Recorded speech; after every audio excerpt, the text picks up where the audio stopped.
महात्मा बुद्धा कहते हैं, मन के जीते जीत है और मन के हारे हार। इंसान का सबसे बड़ा शत्रु उसका मन है। अगर वह चाहे तो उसे बर्बाद कर दे, अगर वह चाहे तो उसे आबाद कर दे।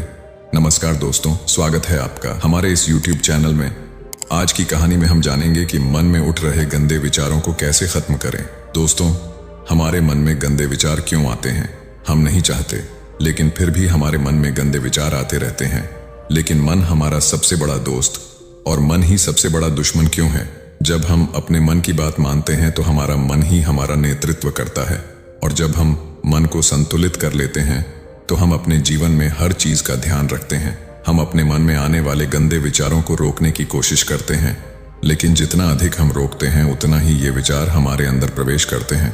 जितना अधिक आप किसी चीज से दूर भागते हैं, वह चीज आपको अपने पास ले जाएगी। इसलिए उस चीज से दूर मत भागिए, उस पर संतुलन बनाए रखिए।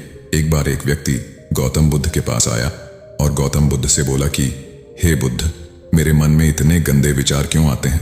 मैं नहीं चाहता कि मेरे मन में गंदे विचार आएं, पर मेरे मन में हमेशा काम वासना के विचार चलते रहते हैं और मैं इनके बारे में सोच सोच कर बहुत परेशान रहता हूँ। मेरी ऊर्जा और समय यह सब सोचने में ही नष्ट हो जाता है, और इन सब के विचारों की वजह से मैं कभी भी शांत नहीं रह पाता हूँ और मैं हमेशा ही स्त्रियों को देखकर मोहित हो जाता हूँ। अपने आप को रोक ही नहीं पाता हूँ। बुद्ध मुस्कुराए और उन्होंने उस व्यक्ति से पूछा, क्या तुम्हें पता है यह काम वासना होती क्या है? फिर उस व्यक्ति ने उत्तर दिया और कहा, बुद्ध, मैं यह तो नहीं जानता कि काम वासना होती क्या है, पर हाँ, ये जो भी है बहुत बुरी चीज है। फिर बुद्ध ने उस व्यक्ति से कहा कि सबसे पहले तो तुम्हें यह समझना है कि प्राकृतिक रूप से जो भी चीज हमारे अंदर है वह बुरी नहीं है। हमारे जीवन में उसकी कुछ ना कुछ जरूरत है। वासना कोई बुरी बात नहीं है। यह तो हमारे मन की एक भावना है जो हमें किसी न किसी चीज की कमी का एहसास करवाती है, और फिर हम उस चीज को पाने के लिए उस चीज की तरफ आकर्षित हो जाते हैं। जैसे अगर तुम्हारे पास धन की कमी है तो तुम्हें धन पाने की वासना उत्पन्न हो जाएगी। तो वासना कुछ और नहीं, बस एक प्रकार की कमी है जो कि एक प्रकार की जरूरत का एहसास है, और जब ये जरूरत शारीरिक हो तो हम इसे काम वासना कह देते हैं। उस व्यक्ति ने गौतम बुद्ध को कहा कि बुद्ध, मुझे काम वासना का मतलब तो समझ में आ गया, पर आप मुझे ये बताइए कि यह आती कहाँ से है और कैसे आती है? गौतम बुद्ध ने कहा कि काम वासना कहीं से आती नहीं है, ये तो हमारे अंदर ही होती है, और इसका होना तो जरूरी भी है, तभी तो मानव जाति का विस्तार होगा।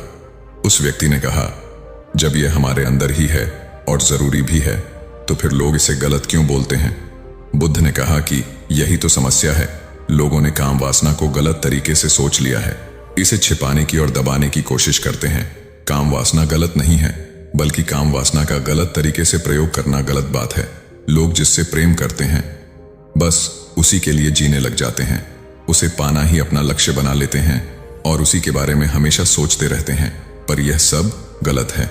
बुद्ध ने उस व्यक्ति से कहा, क्या तुम्हें पता है जानवरों में भी काम वासना होती है? उस व्यक्ति ने उत्तर दिया, हाँ बुद्ध, जानवरों में भी काम वासना होती है, क्योंकि जानवर भी तो आखिर अपनी पीढ़ी को आगे बढ़ाएंगे। बुद्ध ने कहा, तो फिर हम जानवरों की काम वासना को गलत क्यों नहीं कहते हैं? व्यक्ति ने कहा, मुझे नहीं पता महात्मा, आप ही मुझे बताइए। गौतम बुद्ध ने कहा कि जानवर अपनी काम वासना का प्रयोग आनंद प्राप्ति के लिए नहीं करते, वह तो सिर्फ संतान उत्पन्न करने के लिए काम वासना का उपयोग करते हैं। जानवरों को प्रकृति ने इतनी समझ नहीं दी कि वह काम वासना को अपने सुख का आधार बना सके, जबकि मनुष्य अपनी समझ के बलबूते पर प्रकृति में पाई जाने वाली प्रत्येक वस्तु को अपने सुख के लिए अपने प्रयोग करता है। हम इंसानों ने ही काम वासना को अपने सुख का साधन बना लिया है, जबकि प्रकृति ने तो हमें अपने वंश को आगे बढ़ाने के लिए दिया था, लेकिन इंसानों ने इसे अपने जीवन का परम लक्ष्य बना रखा है, और इस तरह से काम वासना का बेलगाम हो जाना गलत है। उस व्यक्ति ने पूछा, महात्मा जी, ये काम वासना हम पर हावी क्यों होती है और क्यों यह बेलगाम हो जाती है? तब गौतम बुद्ध ने कहा कि सुनो, अब जो मैं तुम्हें बताऊंगा उसे तुम ध्यानपूर्वक सुनना। काम वासना का सारा खेल तुम्हें समझ आ जाएगा, तुम्हें तुम्हारे सारे सवालों का जवाब मिल जाएगा, बस तुम्हें ध्यान से सुनकर समझना है। फिर गौतम बुद्ध उस व्यक्ति को बताना शुरू करते हैं। एक बार की बात है, एक आश्रम में गुरु और उनके शिष्य रहा करते थे, जिससे रोजाना आश्रम के बाहर स्थित गांव में भिक्षा लेने के लिए जाते थे।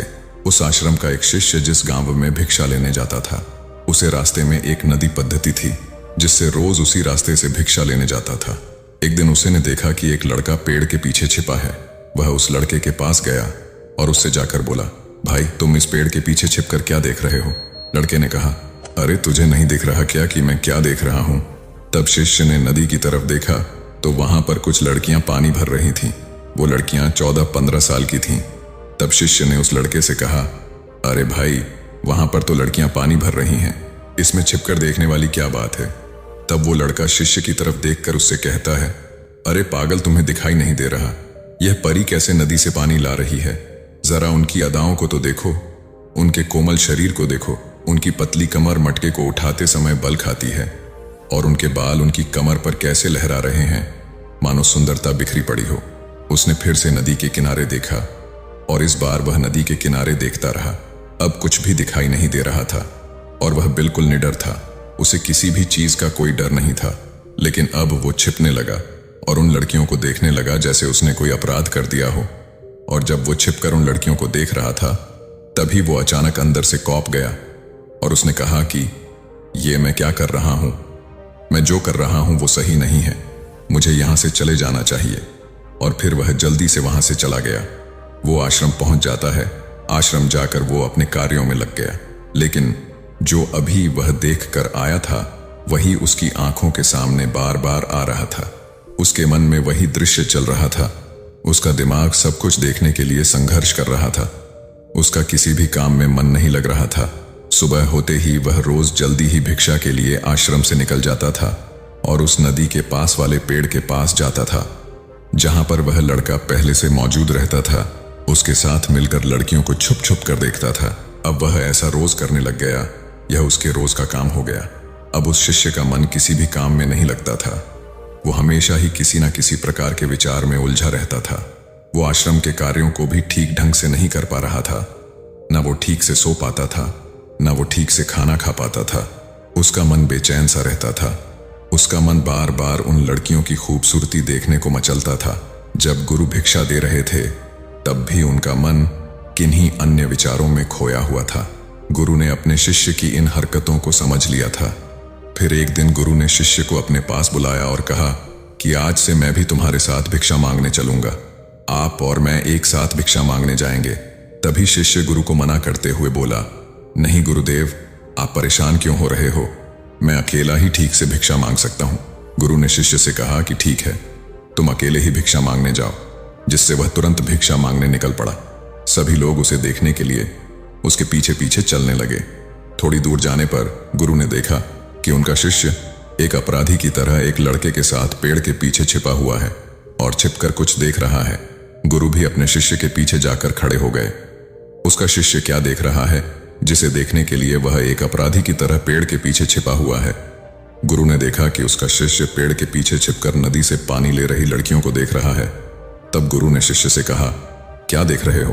अपने गुरु की आवाज सुनकर वह डर गया और उसके पसीने छूटने लगे। वह ऐसे कांपने लगा जैसे उसने किसी चोर को चोरी करते समय पकड़ लिया हो। उसकी हालत खराब हो गई। वो कुछ भी नहीं बोल पा रहा था। दूसरा जो शिष्य के साथ था वो वहां से भाग गया। उसके मुंह से कुछ टूटे फूटे शब्द ही बाहर निकल रहे थे। वो अपने गुरु से नजर भी नहीं मिला पा रहा था। गुरु ने शिष्य की तरफ देखा और कहा कि मेरा शिष्य तो निर्भय था, उसे तो किसी भी चीज का डर नहीं था, लेकिन ये क्या, तुम तो भय के मारे कांप रहे हो। शिष्य ने गुरु से कहा कि मुझे माफ कर दो गुरुदेव, मेरा इसमें कोई दोष नहीं है। उस लड़के ने मुझे बहका दिया था, लेकिन आपसे मैं वादा करता हूं कि आज के बाद मैं ऐसा कभी दोबारा नहीं करूंगा। मुझे माफ कर दो गुरुदेव। गुरु ने शिष्य से कहा कि कोई बात नहीं, पर इस बात का तुम ध्यान रखना कि हम जैसी संगति करते हैं वैसा ही फल हमें प्राप्त होता है। हम जैसी संगति करते हैं उसके विचार हमारे अंदर प्रवेश करते हैं। इसीलिए अच्छी संगति करो जिससे तुम्हारे अंदर अच्छे विचारों का प्रवेश हो। फिर गुरु और शिष्य आश्रम लौट आए और फिर से शिष्य आश्रम के कार्यों पर ध्यान देने लगा। उसने उस रास्ते को छोड़ दिया और दूसरे रास्ते से जाने लगा। वो अपने काम को ध्यान से करने लगा, लेकिन धीरे धीरे उसके अंदर क्रोध उत्पन्न हो गया और फिर वो दूसरे शिष्यों पर क्रोध करने लगा और बेचैन रहने लग गया। अब वो सही समय पर भोजन भी नहीं करता था। वो भोजन भी बहुत कम खाता था। एक रात गुरु शिष्य के पास आए और उससे बोले कि अब तक तुमने कितनी बार अपना वादा तोड़ दिया। यह सुनकर शिष्य अपने गुरु के चरणों में गिर गया और रोने लगा। रोते रोते ही उसने गुरु से कहा कि गुरुदेव, मैं कई बार अपना वादा तोड़ चुका हूं। फिर मैं वादा करता हूं, लेकिन हर बार जब मैं वादा तोड़ देता हूं तो मेरा मन मेरे वश में नहीं रहता। मैं बहुत कोशिश करता हूं कि अपने मन से सारे बुरे विचार निकाल दूं, लेकिन चाहकर भी मैं ऐसा नहीं कर पाता। फिर गुरु ने शिष्य को कहा कि चलो मेरे साथ। गुरु शिष्य को आश्रम के बगीचे में लेकर गए और शिष्य से कहा कि देखो, यहाँ पर कुछ नाली बनी हुई है जिससे नदी का पानी इन पौधों तक आ रहा है और यह पानी निरंतर गति से आगे बढ़ रहा है। क्या तुम इस पानी के बहाव को रोक सकते हो? शिष्य ने कहा कि हाँ गुरुदेव, मैं इस बहाव को रोक सकता हूं। फिर शिष्य ने मिट्टी उठाकर उस नाली में रख दी तो पानी थोड़ी देर के लिए रुक गया और फिर थोड़ी देर बाद उस मिट्टी के ऊपर से पानी बहने लगा। गुरु ने शिष्य से कहा, अरे ये क्या, ये तो पानी रुका ही नहीं। फिर से शिष्य ने कुछ कंकर पत्थर उठाकर उस नाली में रख दिए और फिर थोड़ी देर के लिए पानी रुक गया, लेकिन फिर थोड़ी देर बाद ही उन कंकड़ पत्थर के ऊपर से पानी निकल आया। फिर गुरु ने कहा कि शिष्य, यह क्या हुआ? पानी तो फिर से बहने लग गया। तुम तो बोल रहे थे कि तुम इसे रोक दोगे। क्या हम किसी काम को रोकना चाहे तो क्या हम उसे रोक नहीं सकते हैं? तब शिष्य ने कहा, कोई बात नहीं गुरुदेव, मैं इस पानी को तो आपको रोक के दिखाऊंगा। शिष्य फिर से एक बड़ा सा पत्थर लेकर आया और उस नाली पर रख दिया और पानी रुक गया। तब गुरु से कहा कि देखा गुरुदेव, मैंने कहा था ना कि पानी को मैं रोक दूंगा। मैंने पानी को रोक दिखाया। आपकी बात मैंने पूरी कर दी। गुरु मुस्कुराए और बोले, अच्छा जरा ध्यान से देखो, पानी रुक गया क्या? वो तो पीछे की नाली तोड़कर बाहर निकल गया और अगल बगल से बह रहा है। और ध्यान से देखो, इस पत्थर के आगे भी आ गया और ये पानी अपना रास्ता बदलकर फिर से आगे की तरफ जाएगा। और फिर थोड़ी देर बाद ऐसा ही हुआ। फिर गुरु ने शिष्य को समझाया कि तुम्हारे साथ भी तो ऐसा ही चल रहा है। तुम बार बार प्रयास कर रहे हो, बड़े से बड़ा प्रयास कर रहे हो, पर हर बार तुम्हारा प्रयास टूट रहा है और यह हमेशा टूटता ही रहेगा। तुम कितना भी बड़ा पत्थर रख लो, लेकिन पानी तो अपना रास्ता बना ही लेगा। यह सब देखकर शिष्य ने गुरु से कहा कि ही गुरुदेव, क्या कोई तरीका नहीं है जिससे मैं गंदे विचारों से बाहर निकल सकूं और यह मेरे मन में आए ही ना? गुरु शिष्य को एक नदी के पास ले गए जहां से उस बगीचे में पानी जा रहा था। गुरु ने शिष्य से कहा, वो पानी इसी नदी से जा रहा है। अगर हम यहीं से उस रास्ते को बंद कर दें जहां से पानी बगीचे में जा रहा है, तब क्या हम पानी को रोक नहीं सकते?